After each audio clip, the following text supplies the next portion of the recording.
Have you ever felt guilty for choosing the life that you want? I just cut the chase and go straight to it. Today we're going to talk about the guilt that we carry as foreigners.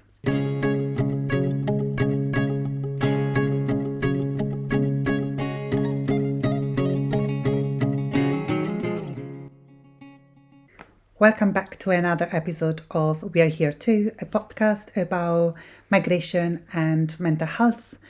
My name is Francesca, I'm your host. I'm Italian originally, and I have lived in Scotland now for 10 years. And before that, I spent a few years traveling around and living in different parts of Europe. So I know very well what it means to live with that sense of guilt that comes from leaving your home country to move elsewhere to create a different future than the one chosen by your family members and friends. First of all, what is guilt?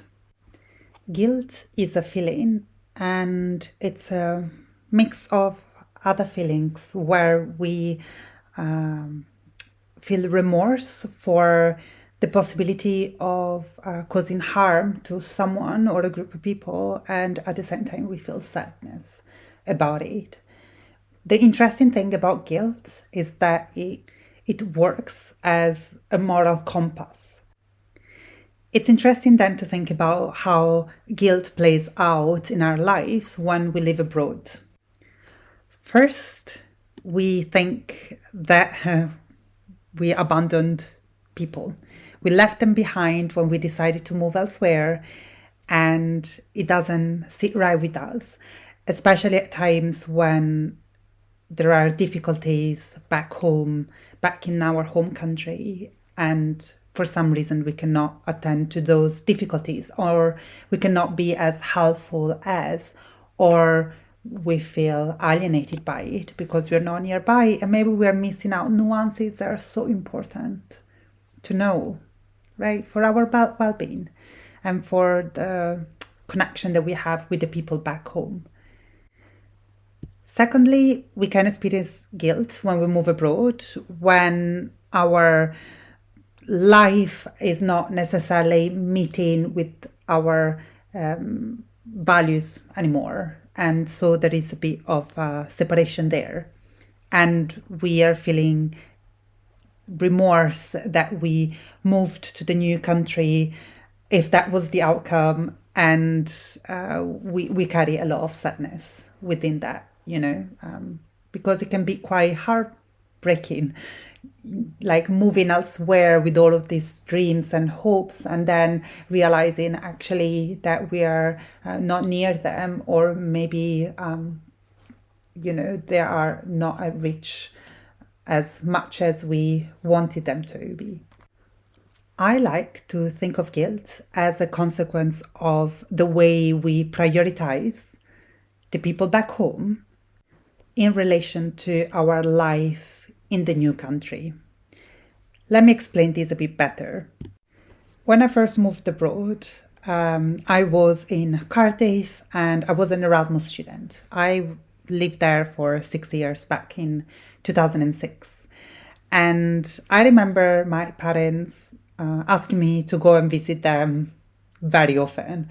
And I was like, no, I'm here only for 6 months. I just want to stay here for the entirety of my scholarship, and then I'm gonna coming back and live at your place again. And I remember they insisted so much that I was just like, oh no, I need to come back. I need to visit them. And the reality is, at the time, I was 21. I just wanted to be out and about and enjoy the time with my friends. And I didn't want to be home. I was feeling guilty, but I was also excited about my life there and then, to live within that remorse of I'm not prioritizing my parents. Things were really different when we had bereavement in the family.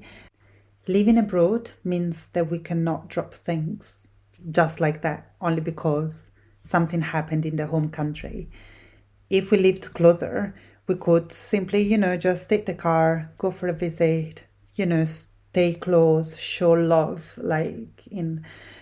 in a physical space that is mutually shared.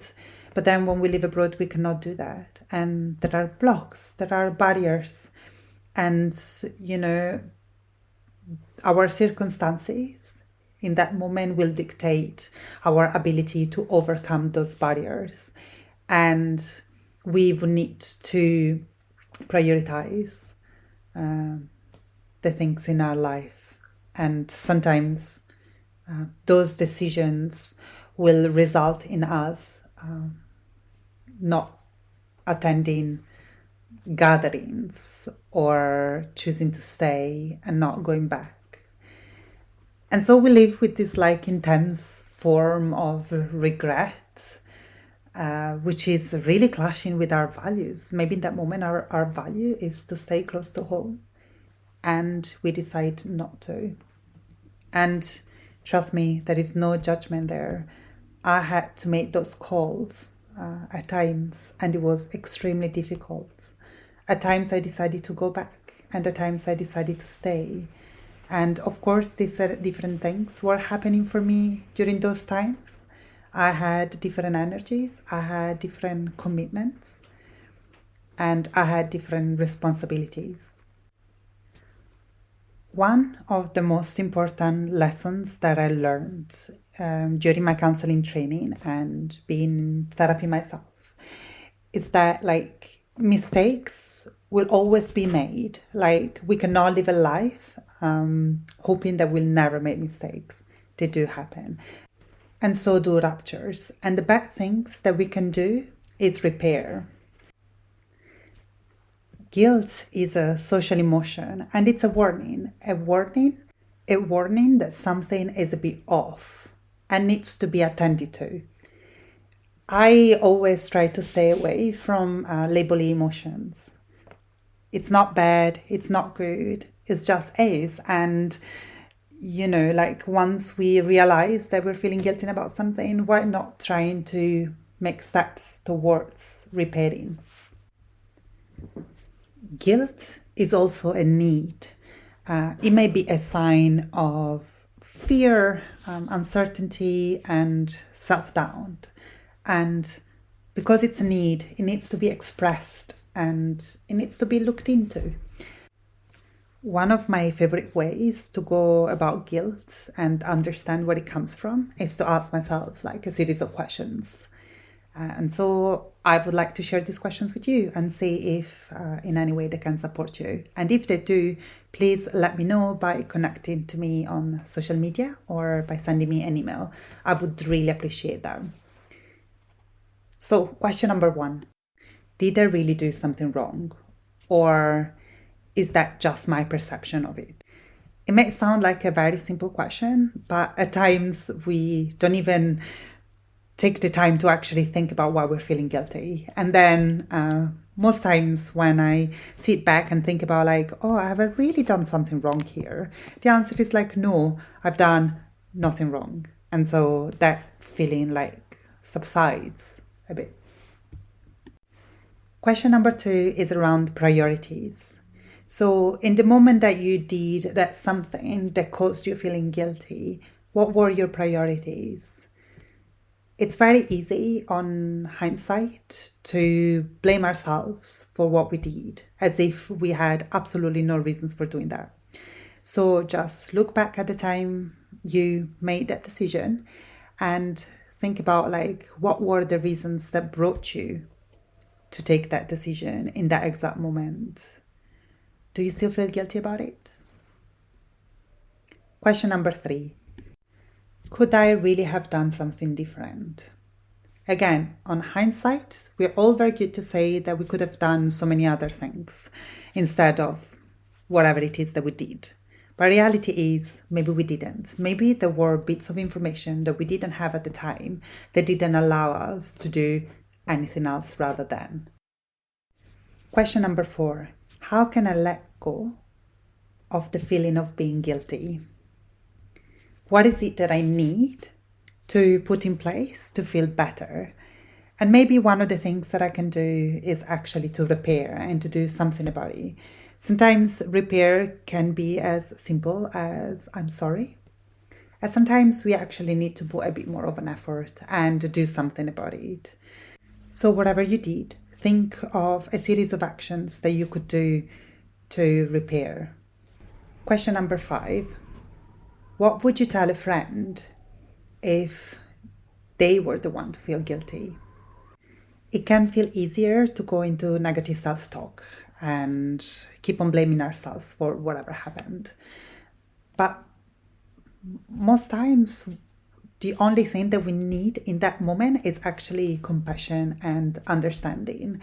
And we are the only one who can give us that loving self-talk so that we can overcome that. And so just look at yourself in the mirror and try this exercise and let me know what you find out about it. Last one is not necessarily a question, but it is like an invitation. If you feel like you're endlessly blaming yourself for whatever happened and you're not seeing any way out, just talk to someone. We are in a world that is making us believe that actually we should deal with our own stuff on our own. You will be surprised how supportive people in your life can be if you share that with them and how forgiving they can be. And just like that, we are at the end of another episode. I hope that you are going to stay for another one, and I shall see you next week. Bye.